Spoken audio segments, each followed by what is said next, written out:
ನಮಸ್ಕಾರ. ನಾನು ನಿಮ್ಮ ಪ್ರೀತಿಯ ಆನಂದ್ ಮಾತಾಡ್ತಾ ಇರೋದು. ನಾವಿದ್ದೀವಿ ಹಾಸನ ಜಿಲ್ಲೆ ಸಕಲೇಶಪುರ ತಾಲೂಕು ಲಕ್ಕುಂದ ಗ್ರಾಮದಲ್ಲಿದ್ದೀವಿ. ಹೌದು, ಬೇಲೂರು ಬಿಕ್ಕೋಡ್ ಹತ್ರ ಇರುವಂತಹ ಲಕ್ಕುಂದ ಗ್ರಾಮದಲ್ಲಿ ನಾವು ಶರಣ್ಯ ಬೋರ್ವೆಲ್ ಪಾಯಿಂಟ್ಗೆ ಅಂತ ಬಂದಿದ್ದಾರೆ. ನೀವು ನೋಡ್ತಿರ್ಬೋದು, ಶರಣ್ಯನ ರೈತರುಗಳು ಬೇಡಿಕೆ ಇಟ್ಕೊಂತಿದ್ದಾರೆ. ನನಗೆ ಕುಡಿಯೋದಕ್ಕೂ ಸಹ ನೀರಿಲ್ಲಪ್ಪ, ದಯಮಾಡಿ ನನ್ನ ಜೀವನ ಉಳಿಸ್ಕೊಡು. ಯಾಕಂತಂದರೆ ಒಬ್ಬ ರೈತರಿಗೆ ನೀರಿಲ್ಲದೆ ಏನೂ ಕೂಡ ಮಾಡೋಕ್ಕೆ ಸಾಧ್ಯ ಆಗಲ್ಲ. ಯಾಕಂತಂದರೆ ಸತತವಾಗಿ ಇವರೊಂದು 3 ಬೋರ್ವೆಲ್ ತೆಗೆಸಿದ್ದಾರೆ. ಗಂಗಾ ಕಲ್ಯಾಣ ಯೋಜನೆ ಬೋರ್ವೆಲ್ ಕೂಡ ತೆಗೆಸಿದ್ದಾರೆ. ಯಾವುದ್ರಲ್ಲೂ ಕೂಡ ಒಂದು ಹನಿ ನೀರು ತೆಗಿಯೋಕ್ಕಾಗಿಲ್ಲ ಪಾಪ. ಯಾಕೆಂದರೆ ಕಾಫಿಗೆ ಆಯಾ ಟೈಮಿಗೆ ನೀರು ಕೊಟ್ಟರೆ ಮಾತ್ರ ಕಾಫಿ ಹೂವಾಗಿ ಹಣ್ಣು ಬಿಡೋಕ್ಕೆ ಸಾಧ್ಯ. ಇಲ್ಲ ಅಂತಂದರೆ ನಿಜವಾಗ್ಲೂ ಅವ್ರ ಜೀವನ ಕಾಫಿ ಪ್ಲಾಂಟ್ ಕಡೆ ಕಾಫಿಯಿಂದನೇ ಜೀವನ ನಡೀತಾ ಇರುತ್ತೆ. ಹಾಗಾಗಿ ಕಾಫಿಗೆ ನೀರಿಲ್ಲ ಅಂತಂದರೆ ಏನೂ ಮಾಡೋಕ್ಕೆ ಸಾಧ್ಯ ಆಗಲ್ಲ. ಹೂವೆಲ್ಲ ಉದುರಿ ಕಾಯೆಲ್ಲ ಉದುರೋಗಿದ್ದು ಅದನ್ನು ನೋಡೋಕ್ಕಾಗಲಿಲ್ಲ. ನನಗೆ ಕೇಳಿದ್ರು, ದಯಮಾಡಿ ನನಗೆ ಏನಾದರೂ ನೀರಿನ ವ್ಯವಸ್ಥೆ ಮಾಡಿಕೊಡಿ ಅಂತ. ನಾನು ಕೈಲಾದ ನಾನು ಪ್ರಯತ್ನ ಮಾಡ್ತೀನಿ.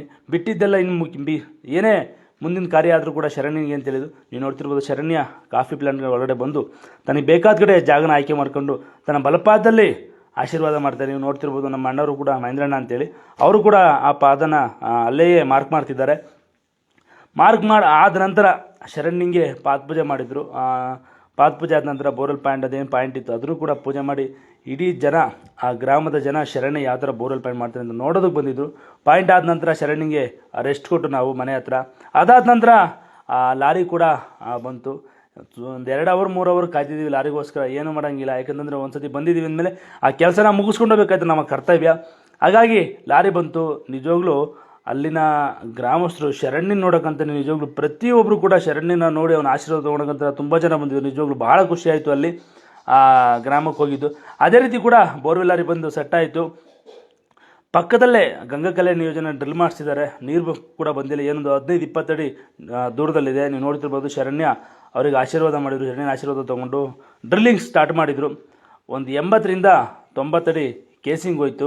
ಲೂಸ್ ಪರ್ಮಿಷನ್ ಅಂತೇಳಿ ಔಟ್ರ್ ಕೇಸಿಂಗ್ ಹಾಕ್ಕೊಂಡು ಡ್ರಿಲ್ ಮಾಡ್ತಿದ್ರು. ಆಯ್ತಪ್ಪ, ಔಟ್ರ್ ಕೇಸಿಂಗ್ ಹಾಕೊಂಡು ಡ್ರಿಲ್ ಮಾಡಿ ತೊಂದರೆ ಇಲ್ಲ ಅಂತಂದು 90 ಅಡಿ ಹೋದ ನಂತರ ನಿಜವಾಗ್ಲೂ ತುಂಬ ಆಶ್ಚರ್ಯ ಆಯಿತು. ಇದು ನೋಡ್ತಿರ್ಬೋದಲ್ಲ, ಇದು 110 ಅಡಿಗೆ ಬಂದಂಥ ಮೊದಲನೇ ಗ್ಯಾಪ್. ಇದು 110 ಅಡಿಗೊಂದು ಮೊದಲನೇ ಗ್ಯಾಪ್ ಬಂತು. ಹಾಗೆ ಇದು ಮೊದಲನೇ ಗ್ಯಾಪ್. ಇದು 240 ಅಡಿಗೊಂದು ಗ್ಯಾಪ್ ಬಂತು.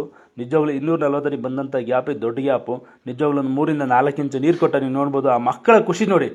ಆ ಮಕ್ಕಳ ಖುಷಿ ಮತ್ತು ಅವರ ಖುಷಿ ಯಾವತ್ತೂ ಕೂಡ ಎಷ್ಟೇ ಕೋಟಿ ದುಡ್ಡಿದ್ರು ಕೂಡ ಏನನ್ನು ಕೂಡ ಸಂಪಾದನೆ ಮಾಡೋಕ್ಕಾಗಲ್ಲ. ತಡವಾಗಿ ಕೊಟ್ಟರು ಅಡವಾಗಿ ಕೊಟ್ಟಿದ್ರೆ ಮಗುವಂತ. ಒಳ್ಳೆಯದಾಗಲಿ ಎಲ್ಲರೂ.